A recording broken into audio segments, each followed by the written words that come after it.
سلام دوستان، من ولید بلخی هستم و امروز درباره یکی از جنجالی ترین موضوعات افغانستان صحبت می کنیم. جنگ بیرق‌ها. چرا امروز بسیاری از مردم افغانستان درباره بیرق ملی اختلاف دارند؟ چرا برخی تاجیک‌ها، هزاره‌ها و ازبیک‌ها از بیرق‌های متفاوت استفاده می کنند؟ و آیا بیرق سه‌رنگ افغانستان واقعاً بیرق ملی تمام مردم این کشور است یا نه؟ بسیاری از پشتونها باور دارند که بیرق سیاه، سرخ و سبز افغانستان بیرق رسمی و قانونی کشور است که بعد از لوی جرگه و نظام جدید افغانستان دوباره رسمیت یافت و نماینده تمام مردم افغانستان می باشد.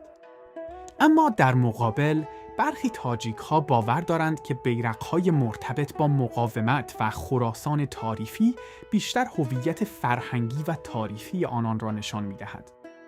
بسیاری از آنان می‌گویند که تاریخ خراسان و فرهنگ فارسی زبانان در هویت رسمی افغانستان کم تردیده شده است.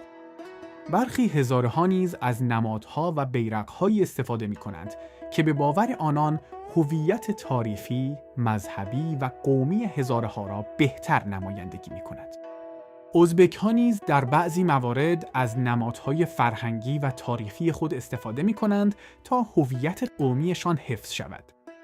اما سوال مهم اینجاست: آیا داشتن بیرق‌های مختلف باعث تقسیم مردم افغانستان می‌شود یا نشان دهنده تنوع قومی و فرهنگی کشور است؟ برخی مردم باور دارند که بیرق سه‌رنگ افغانستان یک نماد ملی و تاریخی است که باید تمام مردم زیر آن متحد باشند.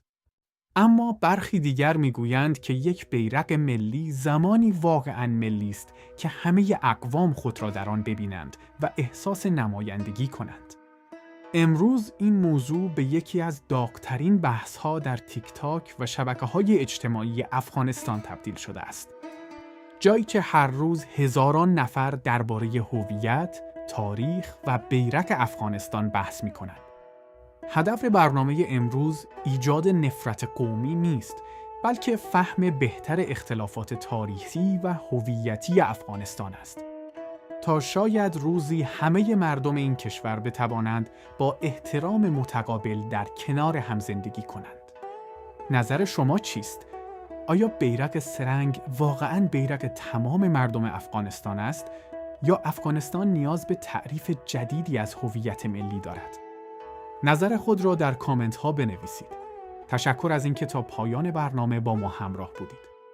اگر می‌خواهید درباره تاریخ، سیاست و هویت افغانستان بیشتر بدانید، لطفاً ویدیو را لایک، شریک و کامنت کنید.